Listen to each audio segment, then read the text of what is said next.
Hello and welcome to PCR Online. We are going to discuss now the issue of LAA closure, percutaneous LAA closure. My name is Eeckhout. I'm from Lausanne in Switzerland, and our guest is Hellig from Johannesburg, South Africa. So Farrell, we have 5 minutes to discuss this topic that has been addressed at the meeting. The first point maybe to discuss is what is the background? Why do we perform this intervention in our patients?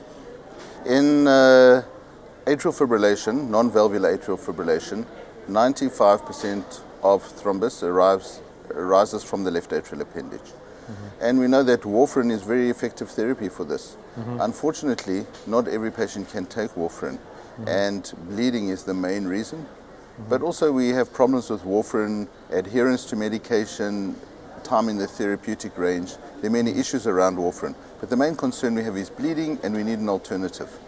Okay, and that's how this technology came around the corner. What is according to you and according to the literature, the main indication for percutaneous LAA closure? Well, the main indication is really patients who have bled and cannot tolerate warfarin. We need to look at our patients who have bled and see if it's a remediable cause of bleeding. Sometimes a peptic ulcer can be cured, mm-hmm. and they may not have a risk going forward, but some people have a recurrent risk of bleeding. Mm-hmm. And there are also patients with very high bleeding risk, and we have risk scores to evaluate, the CHADS-VAS score to assess the risk of stroke, and the HAS-BLED score to assess the risk of bleeding. And we have to individualize each patient to see if we can reinstitute warfarin in these patients, or we need to consider an alternative therapy. Briefly, a few words about the technique. How is this done? Well, it's a percutaneous technique with full venous access. We don't any longer use arterial access in the most of cases. They go through the femoral vein, do a transeptal punch in an appropriate position. We need imaging to guide us, transesophageal echo, and we place the device in the left atrial appendage. And the procedure has now become very streamlined, and it's become safe. This brings us a little bit to the results. What are the current results with this technique? Well, what we've seen in the past is big issues with procedural complications. So in the first trials like Protect AF, there were significant rates of complications of pericardial effusion and risks of thrombus on the device, leakage, lack of procedural success. And although we did reduce stroke and we showed favorable results, there were concerns about the procedural risks. So we've got some new data that was presented at this meeting, the Evolution Registry, which is a 1,000-patient registry.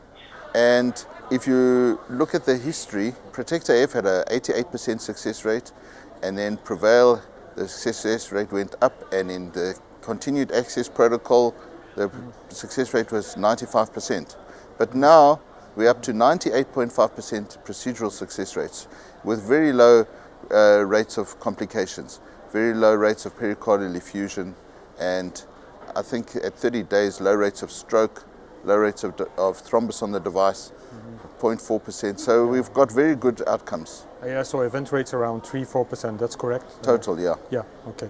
Finally, a few words about the future. What's to be expected in the years to come with this technique?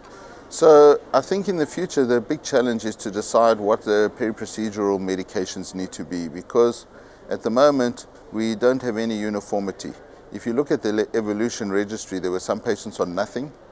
There were many patients on dual antiplatelet therapy. Some patients were even on warfarin. Some patients were on novel oral anticoagulants. So we really don't know what the right peri-procedural regimen is.